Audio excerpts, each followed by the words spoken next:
दिल्ली के वज़ीर-ए-आला अरविंद केजरीवाल खिताब कर रहे हैं, सीधा रुख करते हैं। क्या प्रॉब्लम सॉल्व कर देंगे तो सारे वकील बल्ले बल्ले हो जाएंगे, और प्रॉब्लम आएंगी? जिंदगी है कि नहीं है? और भी बहुत सारी प्रॉब्लम आएगी। हमारी सरकार बनेगी तो याद रखना हम हैं, सरकार आपकी है।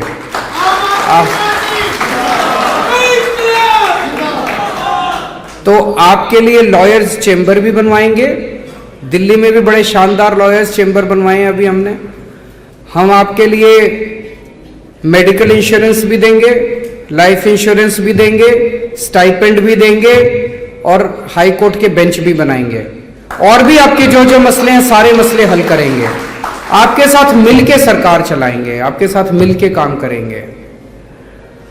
मैं अभी इस मीटिंग के पहले भी ठंड साहब के साथ बैठा था, मैंने उनसे पूछा कितने वकील हैं पंजाब में? बोले जी 80-85 हज़ार वकील हैं।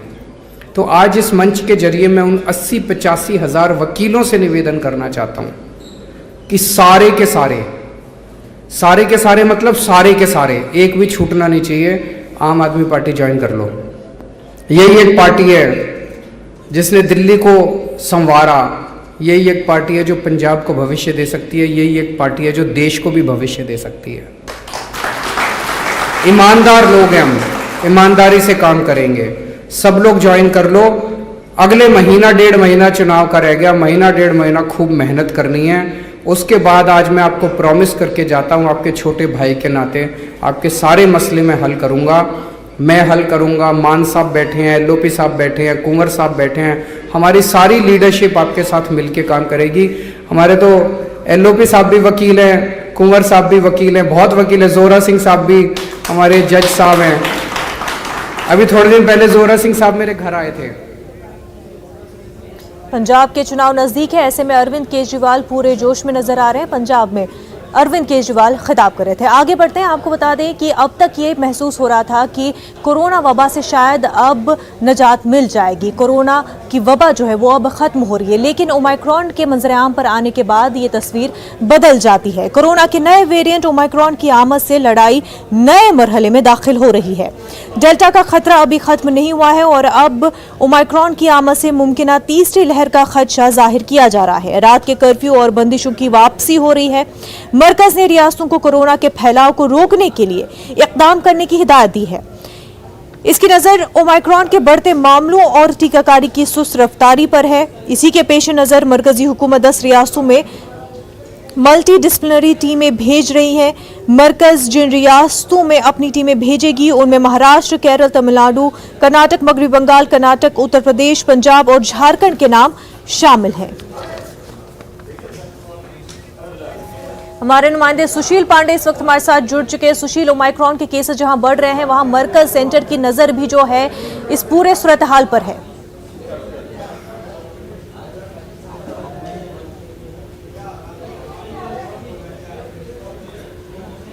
सुशील, आप तक हमारी आवाज पहुंच पा रही है?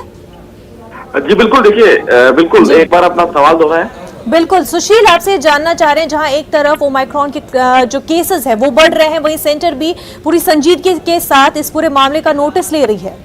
जी देखिए, साफ तौर से जिस तरह पूरे देश भर में ओमिक्रॉन का जो मामला है वो बढ़ रहा है, ऐसे में केंद्र सरकार और राज्य सरकारों को एक साथ होकर ही इस पूरी उस संक्रमण पर कहीं ना कहीं जीत हासिल करनी पड़ेगी। और यही वजह है कि केंद्र सरकार की तरफ से प्रधानमंत्री ने अभी ही रिव्यू मीटिंग की है। हालांकि इस पूरे मामले में सेंटर की तरफ से एक बड़ा फैसला लेते हुए एक जो डिस्पेंसरी कमेटी है उसके द्वारा जो टीम है वो कई राज्यों में डिप्लॉय की गई है, जिसमें केरला, महाराष्ट्र, तमिलनाडु, वेस्ट बंगाल, मिजोरम, कर्नाटक, बिहार, उत्तर प्रदेश, झारखंड और पंजाब है।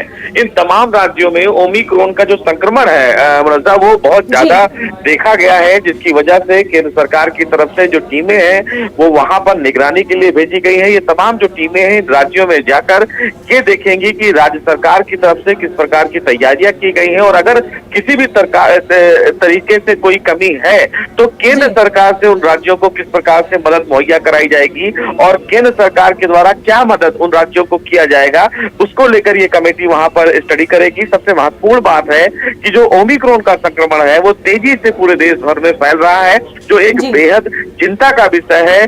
सरकारों के लिए, इसलिए तमाम जो राज्य सरकारें हैं उन्होंने नाइट कर्फ्यू की शुरुआत कर दी है और उम्मीद ये भी जताई जा रही है कि धीरे धीरे जो सरकारें हैं वो कहीं ना कहीं ओमिक्रॉन के बढ़ते हुए इस संक्रमण को देखते हुए भी और भी कुछ आने वाले दिनों में पाबंदियां लगा सकती हैं। जी बिल्कुल सुशील, आने वाले दिनों में और भी पाबंदियां लग सकती है, लेकिन क्या ये पाबंदियां उस स्टेज पर जा सकती है जो हमने पहले कोरोना के स्टेज में देखा था कि प्रॉपर लॉकडाउन, ट्रैवल पर बैन लग चुका था?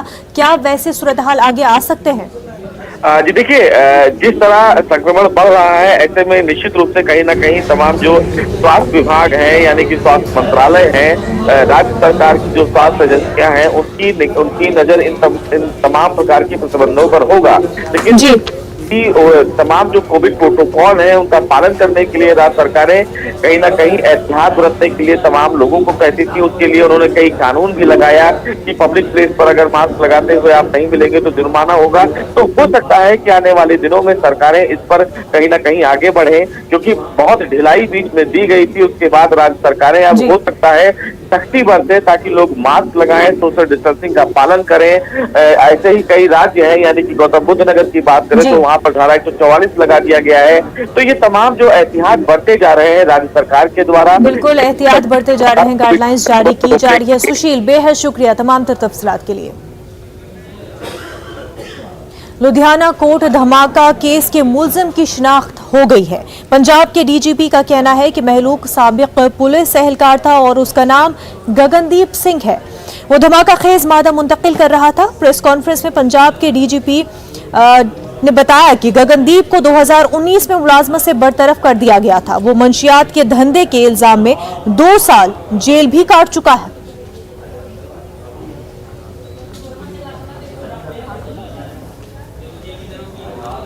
He turned out to be a dismissed head constable of Punjab Police who had been arrested by the STF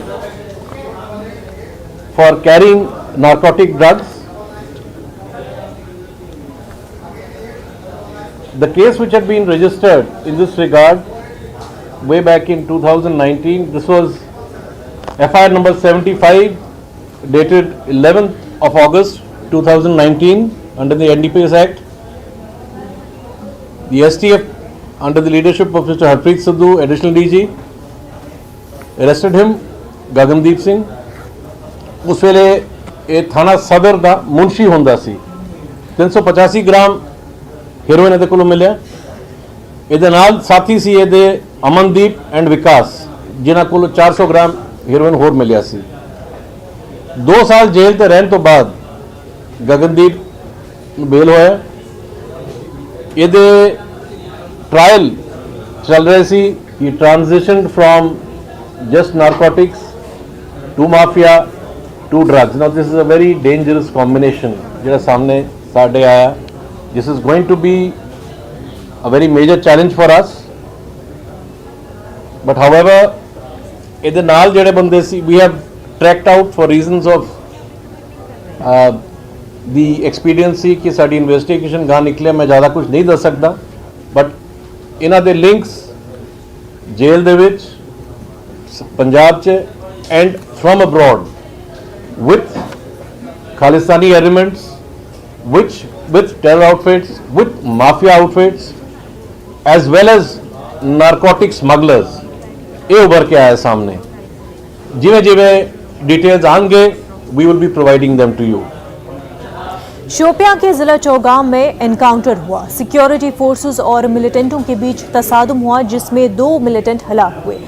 दोनों मिलिटेंट लश्कर तोयबा से वाबस्ता बताए जा रहे हैं। आपको बता दें कि दोनों की शिनाख्त भी हुई है। जराये के मुताबिक मारे गए मिलिटेंटों की शिनाख्त सजाद अहमद साकिना बरीपुरा शोपियां और राजा बासित नजीर साकिना पुलवामा के तौर पर हुई है।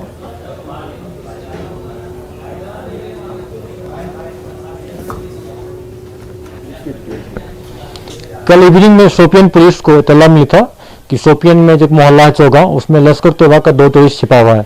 आर्मी पुलिस सीआरपी मिलकर कॉर्डन डाला। कॉर्डन डालने के बाद मिलिटेंट ने अंदर से फायर किया। फिर भी ऑपरेशन को रोक दिए और सिविलियन को वेकेट किए। आज मॉर्निंग में फिर से इनकाउंटर रिज्यूम हुआ जिसमें लश्कर तोयबा का 2 टेररिस्ट मारा गया। उसमें एक टेररिस्ट पिछले 1 साल से एक्टिव था। बहुत सारे सिविलियन के लिए माहौल था। सिक्योरिटी फोर्स और ग्रेनेड फायरिंग में माहौल था। दूसरा मिलिटेंट अभी रिसेंटली ज्वाइन किया था।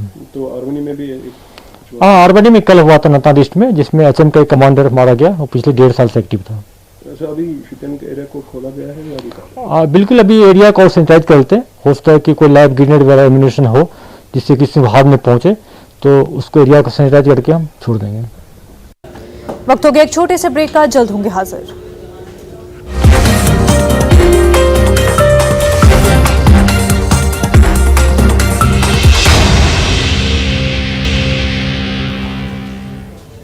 ब्रेक के बाद आपका खैर मकदम है। मुरादाबाद में दुकान बंद करने का मुतालबा किया जा रहा है। बजरंग दल की जानिब से ये मामला सामने आया है, जो कि मुतालबा कर रहे हैं कि दुकानें बंद की जाए। वजह ये सिर्फ कि दुकान मुसलमान की है, लेकिन नाम दुकानों का हिंदू देवी देवताओं के नामों पर है।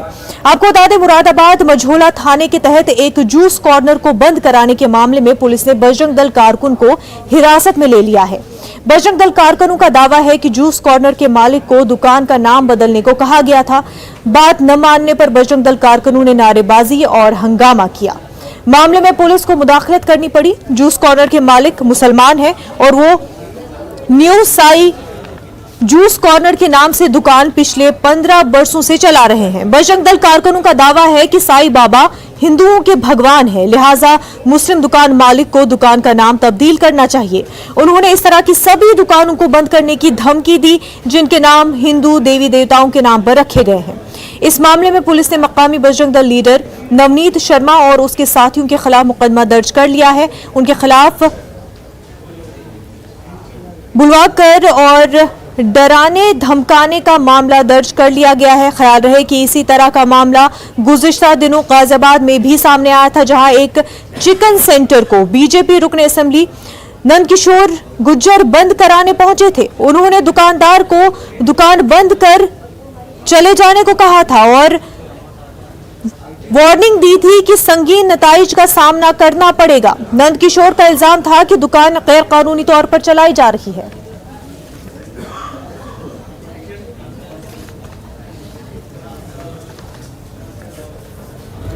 ये बुद्धि विहार में एक दुकान थी, साईं जूस सेंटर। तो कार्यकर्ताओं को पता लगा तो कार्यकर्ता गए, उससे ऐसा निवेदन किया कि दुकान का नाम बदल दो, ये हिंदू देवता का नाम है, हिंदू भगवान का नाम है। हम इधर पूछते हैं, आप एक मुस्लिम व्यक्ति हैं, शब्बू नाम है, तो अपने ही धार्मिक चिन्हों को बनाकर धार्मिक नाम रख के ऐसी दुकान खोली है। तो जब निवेदन नहीं माना तो 100 नंबर को फ़ोन किया गया, पुलिस को बुलाया गया, पुलिस से उसे पकड़वा दिया गया।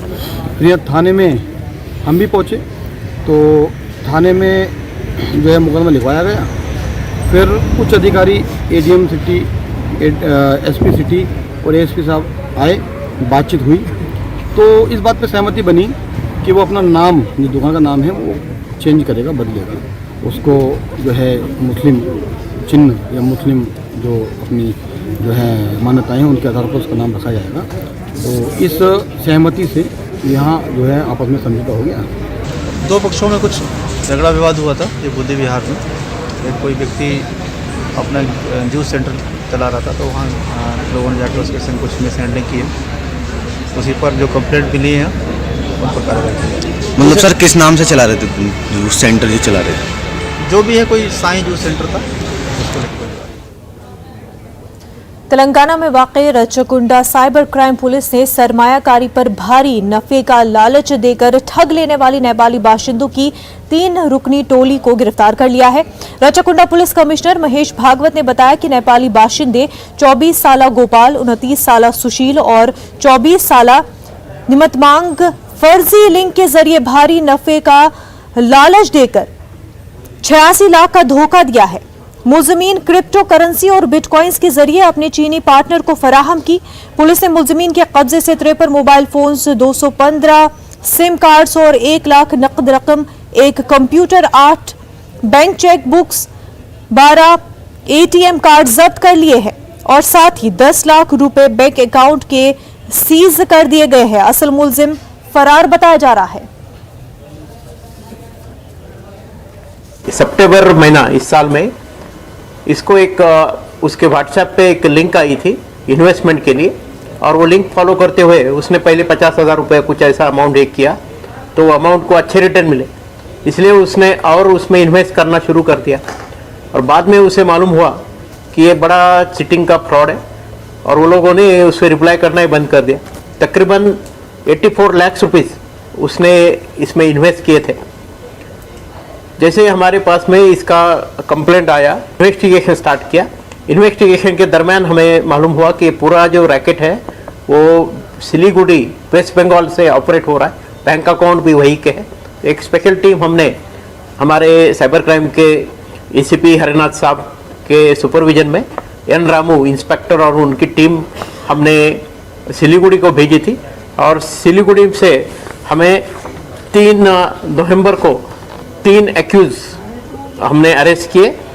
बाद में इनके इंट्रोगेशन में हमें मालूम हुआ कि ये जो दीपू मंडल है ये नेपाल से भी आजकल ऑपरेट करने लगा है और इसका चाइनीज एजेंसी के साथ में इसके ताल्लुकात हैं और ये जो पैसा लोगों को फंसा के ये जो इनको इन्वेस्टमेंट के लिंक में लोग पैसा डाल रहे हैं, ये पैसा ये दीपू मंडल फाइनली उसके चाइनीज जो पार्टनर है उनको तक पैसा ये क्रिप्टो करेंसी द्वारा, बिटकॉइंस द्वारा वहाँ पहुँचा रहा है करके इन्फॉर्मेशन मिली।